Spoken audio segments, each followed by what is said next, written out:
nobody, no health professional, no responsible adult can stand over a situation where dangerous, untested, psychoactive substances are being sold to kids or to adults.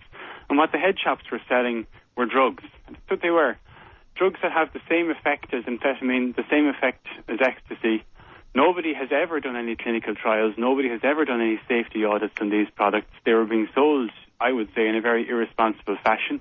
I have seen myself clusters of youngsters, very obviously intoxicated, hanging around outside head shops being sold mysterious little parcels out through a hatch in the door at midnight.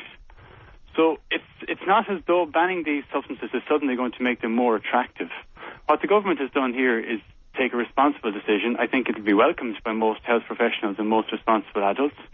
They moved quickly and decisively, and it's to say that these substances are now just being gifted to drug dealers is a little bit extreme. As one teenager said the other day, that what has happened now is kids that could pretend they were hardcore, as she put it, by going to a head shop, will discover very quickly they're not hardcore enough to seek out a drug dealer. So, although the use of these products, by virtue of their banning, won't disappear to zero, it will be cut down. It will be cut down dramatically, and I think that Dr. Chris Luke and the other A&E consultants around the country will see far fewer kids being helped out of ambulances and carried into their units with racing hearts, high blood pressure, sweating, and psychoactive and psychiatric disturbances. Luke, you're an irresponsible adult and an extremist. Well, I'm not an irresponsible adult or an extremist. Dr. Bill Tormey, who's an expert in this area, a Fine Gael councillor, also agrees with me on the issue. So, I mean, to call me an extremist, I mean, that doesn't say anything. You just deal with what I have said. Will it create a more lucrative market for drug dealers? Yes, it will. Will it make it any safer for young people? No, it won't. There's significant evidence out there that people will just, once they're banned, people will move directly towards them. And the evidence out there that I would show in favour of that is the fact that 3 years ago, ecstasy was the dance drug of choice in this country. When BZP came on the market, we saw a situation where over a 3-year period, the amount of ecstasy seizures by the Gardaí went down from 300,000 3 years ago down to 13,000 last year because people had moved over to using BZP. They shouldn't have. I'm not saying they should take it, but they did. They are the facts.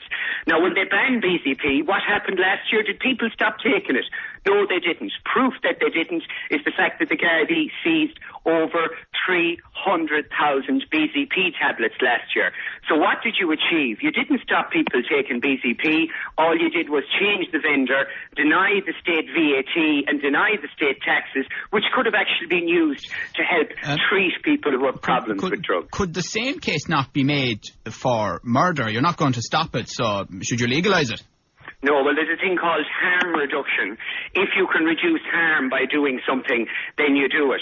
It can in no way be proven that if you legalise murder, you will reduce the amount of murder or the harm connected with it. That's a preposterous argument. Darragh, just 1 second. I just have one question for you. Doesn't Luke have a point in one respect, that the drug dealers of Limerick are dancing through the streets as a result of this? The drug dealers of Limerick are probably not great dancers, a lot of them, and they have always had, they have a particular business model, and it is up to law enforcement to deal with that.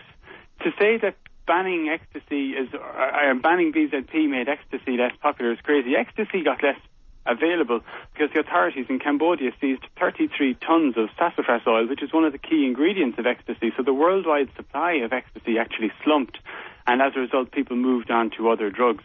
So there are world dynamics at play here as well. But we can only deal with what happens in our country. I think that there is a suspicion that the IPU wanted this for commercial reasons, to protect your own patch. So now we're the drug dealers. We don't sell You've been there for a long time now, come on. We don't sell any of the products that are being sold in head shops. Every medicine that's sold in a pharmacy has gone through years and years of rigorous clinical trials, and the vast majority of what we wonderful stuff like Valium and Temazepam and all that lovely stuff that no one has any problems with, yeah? And is supplied only on foot of a doctor's prescription. So it is tightly controlled. So, I mean, like to equate head shops to equate a head shop with a pharmacy or a pharmacy with a sweet shop is preposterous. Pharmacists are healthcare professionals.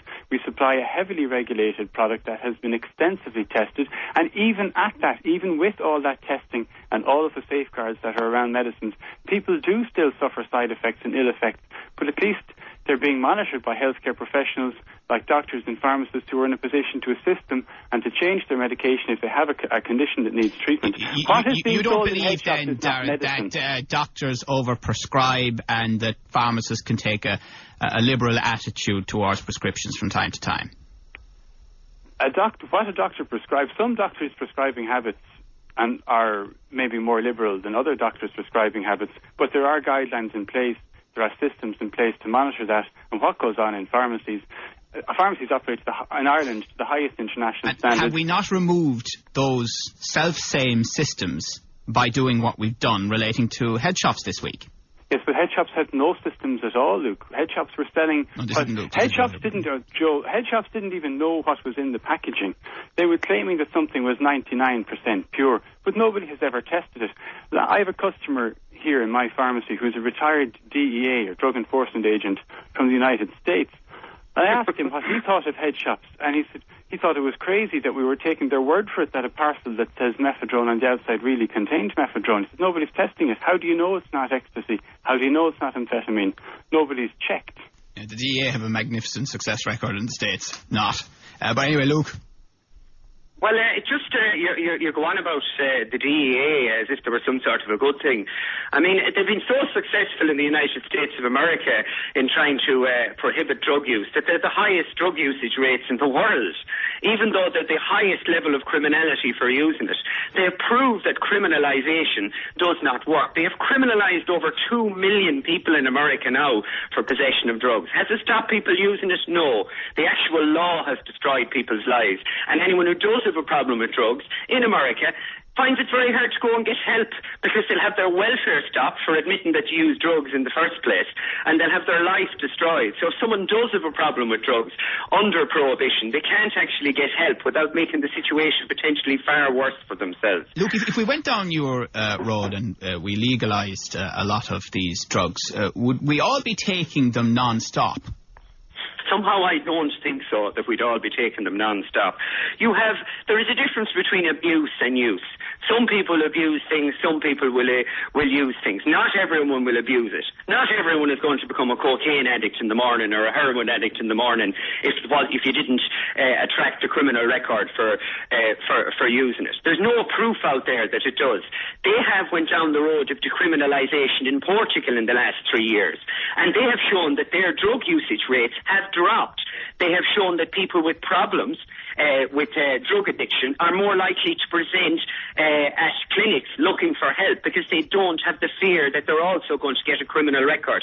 Can you imagine if you were an alcoholic and on top of having to put up with the horrors of being an alcoholic, you also had to put up with the threat that you were going to get a criminal record for using it, that it might be mixed with boot polish or methylated spirits, that you wouldn't know what was in it, that you wouldn't know the strength of it. Would that improve your lot? Would it stop you using alcohol? No, it wouldn't. It would just make your life infinitely worse. Okay, well, finally, Darragh, and briefly, there is an argument that this is panic created within government by public panic, largely created by the media. Largely created by the media. By Joe Duffy. By Joe, yeah. Well, we blame Joe, sure, why not? So I pay for it through my TV licence. I would say that this is not a panic measure. Across Europe, these substances are now being added to the list of illegal medicines because the ill effects of using them have been seen. And I don't even think that Luke would stand over the sale of a product that has never been tested or trialled, the safety of which is not known, and which has the potential to do long-term psychiatric and psychological damage to people or short-term heart damage.